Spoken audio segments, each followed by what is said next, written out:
Hey friends, welcome to the first trick. Now let's say we have opened Power BI and now we want to build a report.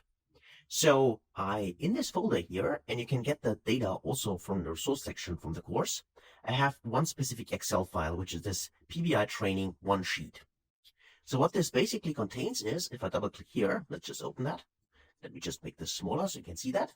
It's just an Excel file with some data in here, with some sales data to be specific. And we can see that it contains one tab, which currently is called orders. So one sheet in this file. Let's say this is our use case. Now let me just close this for now. And then let's just import the sheet. So nothing new. You just know how that works. You go to import data from Excel, or also up here, Excel workbook. We click it and we just reference to the sheet. And then let's click on open it. And let's just wait. And here is our navigator window. And then we can choose either the table, if you have a table, or the sheet. Now let's say, in this case, I only have one sheet, so I can simply tick the sheet here. It's called orders, and then I can click on, in this case, transform the data if I want to adjust it, or I click on load. For now, I click on load because I just want to import the data now. And this is something very common, and this works without any problems, right? So I can see here, I got my orders, and now I can use any of my fields in here to get started with my report. So let's say this is a monthly report where we want to report our current sales figures to our, let's say, management team, right? So let's just choose one of the columns. I just want to show you that this works the way it should be. So I can create, for instance, let's say a bar chart here. So let me just select bar chart here, and then I choose any of the other fields.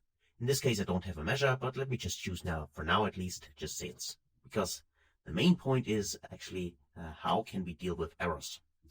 So this works without any problems. So we got one chart, and of course we can create additional charts here as well to create a full report. Now, what happens in the following case? Let's just say I now go into my Excel file here, and let's just say this Excel file gets replaced. So this is a very common scenario. Just think about it. Maybe you have also experienced that.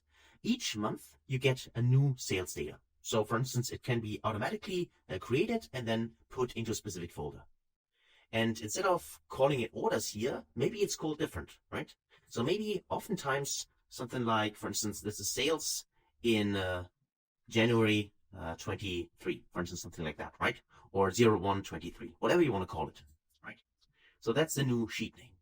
And let's say if it updates to February, then again, the name of the sheet will change. So let me just save this for now. Click on Ctrl S to save it.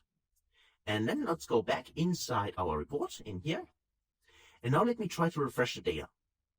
So let's say you have new sales data. The underlying data has changed.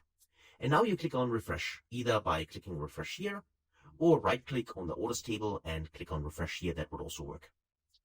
So let's click refresh, click on refresh. And you see that we get an error here. So we run into an error. Here, orders, the key didn't match any rows in the table. So this happens when the sheet itself, where you want to load the data from, has changed. So in this case, the sheet name, right? So not the data inside the sheet. This can happen. This doesn't create any problems. But if the name of the sheet changes, then Power BI can't find the order sheet anymore. Because remember, what we did was we just gave the sheet a whole new name. And this happens, as I said, often, very often. For instance, each month or each week, depending on how often you receive new data. So what can you do?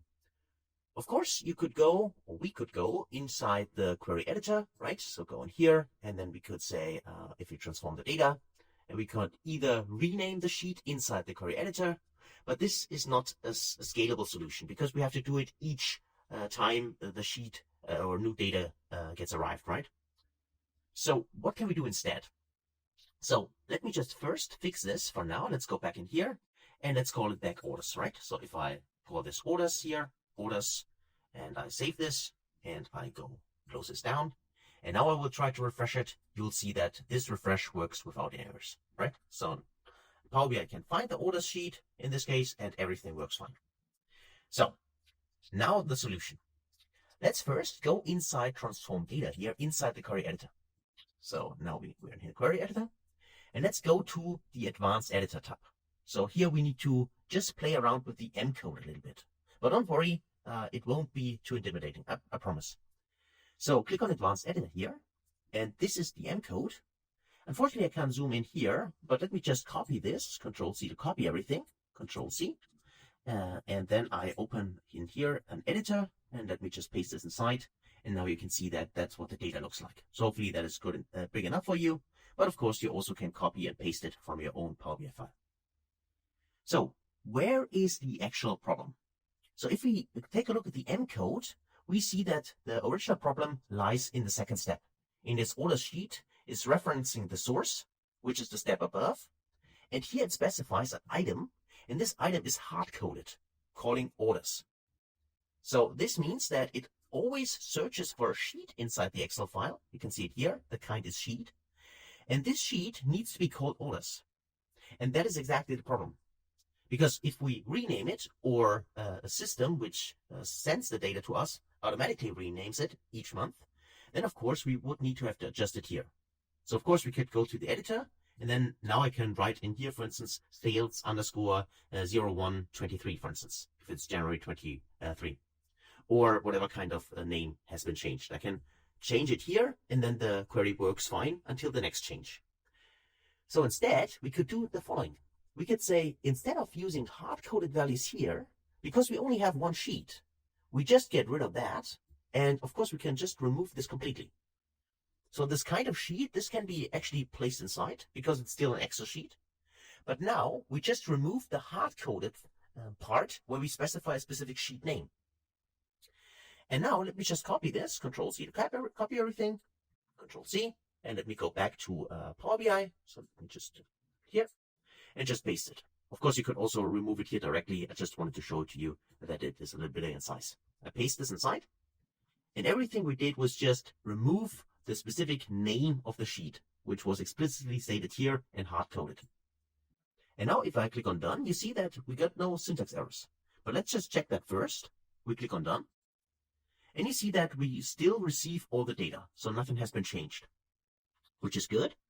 So the table itself, this is a name in Power BI, is still called orders. But that doesn't matter, right? Because it's just the name of the table inside Power BI, but not referencing the sheet name. So that's why I can click on Close and Apply now. So we load it, and we still see our data, so nothing has changed here. But now, if we go back inside our Excel file here, let me just actually go in here in the file itself, and let's just name it, and let's say now it's February in 2023. So the system then sends the data, maybe place it automatically in a specific folder, where Power BI then should load the data from. And this is the February sales, so let's call this February 23. It's just the name of the sheet, right? And the next month it will be March, and so on. So let's just save this, Control-S to save it. And just imagine that the sales data has also changed now for the new month, of course. Or some maybe additional rows have attached here, whatever, right? The underlying data change is not the very important point here. The main point is really the naming of the sheet. So let's just save it. Okay, Control-S to save it. And let me go back inside Power BI. Now let me try to refresh it, right? So let's click on refresh. And you see that it loaded without any errors. So this means now, for this one sheet, this could be now the new month. Let's say, just say this is not only February, let's say this is now March. Let's try that one more time. And also maybe modify the underlying data source. Here we got different kinds of categories. Let's add a new category in here. Where is it? Let me just maybe scroll a little bit in here. Let's say there is a category. Where is it? Here, the category. And the category is, for instance, here, let's say computer, right? Computer here.